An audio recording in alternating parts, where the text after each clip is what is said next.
Të dashur dëgjues, në videon e sotme do të flasim për disa kuriozitete lidhur me jetën e astronautëve. Njerëzit që udhëtojnë në hapësirë, astronautët, jetojnë në një jetë shumë ndryshe nga ajo në tokë, që nga mënyra se si flenë, si ushqehen, e deri te rutina e përditshme. Gjithçka është e veçantë dhe ndonjëherë është shumë e çuditshme. Astronautët rriten në hapësirë. Kur një astronaut qëndron për disa ditë në orbitë, ai ose ajo mund të bëhen më të gjatë 3 deri në 5 cm. Kjo ndodh sepse graviteti i ulët lejon që disqjet ndërmjet ruazave të shtyllës kurrizore të zgjerohen. Por sa po rikthehen në tokë, gjatësia rikthehet në normalitet brenda disa ditëve. Shija e ushqimit ndryshon plotësisht. Në mikrogravitet, qarkullimi i gjakut ndryshon dhe shumë astronautë i kanë hundët të bllokuara. Kjo e dobëson ndjeshmërinë e nuhatjes dhe shijimit. Për këtë arsye, shumë prej tyre preferojnë ushqime me shije shumë të forta dhe të djegshme, salca pikante dhe mustardë. Lind pyetja: si i bëjnë nevojat personale në hapësirë astronautët? Në mungesë të gravitetit, tualetet e ISS-s, që do të thotë Stacioni Ndërkombëtar Hapësinor, janë të bazuara në sistem vakumi. Urina riciklohet për t'u kthyer në ujë të pastër. Kjo realizohet në bazë të teknologjisë së avancuar që ndihmon për të kursyer burimet. Kjo i jep kuptim thënies: në hapësirë çdo pikë uji ka rëndësi. Gjumi në hapësirë, jo në shtrat. Astronautët nuk kanë nevojë për krevate.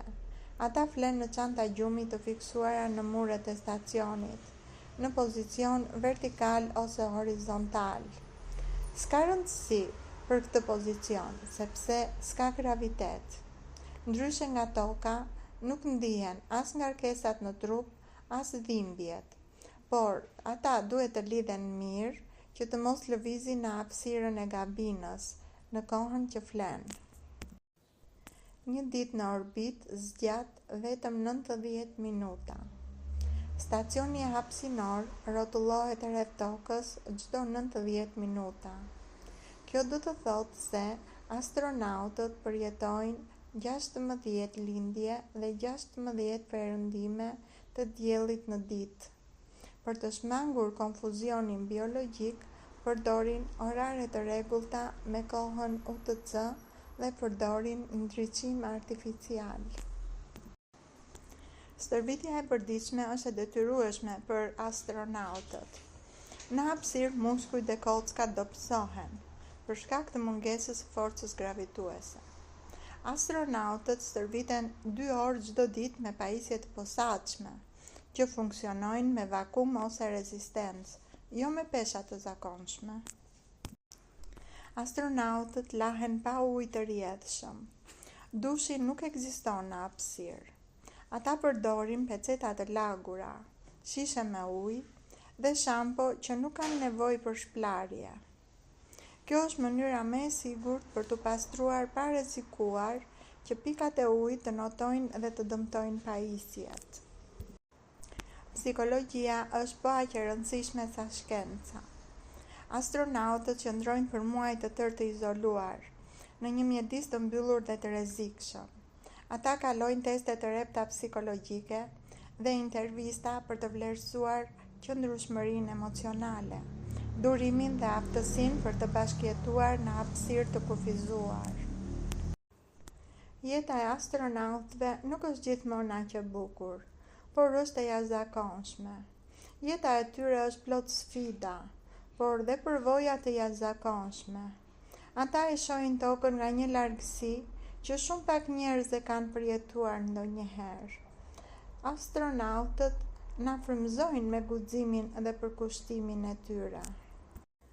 Astronautët stërviten për gjithçka, duke përfshirë këtu ecje nën ujë për të imituar mungesën e gravitetit, mbijetesë në shkretëtirë në rast uljeje emergjente dhe ushtrime intensive fizike çdo ditë në hapësirë. Për astronautët, këpucët nuk janë gjithmonë të nevojshme në hapësirë. Ata shpesh qëndrojnë pa këpucë, vetëm me çorape dhe me ripa ngjitës për t'u kapur nëpër sipërfaqe. Astronautët kalojnë teste psikologjike shumë strikte.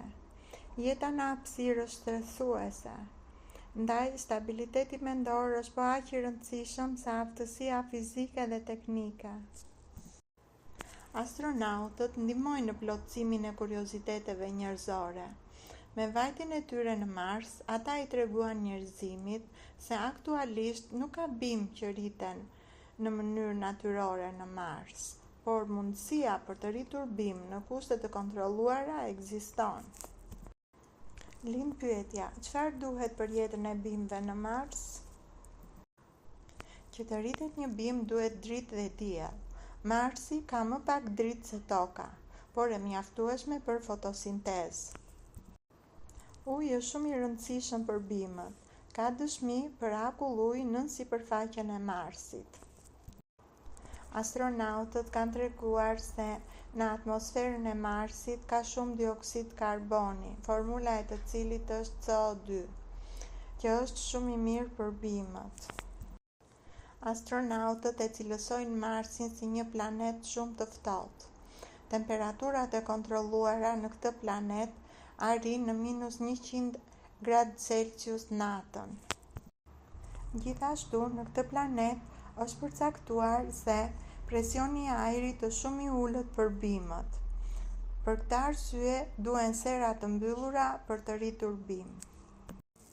Informacionet e kësaj videoje bazohen në fakte të mbledhura me ndihmën e një asistenti inteligjent.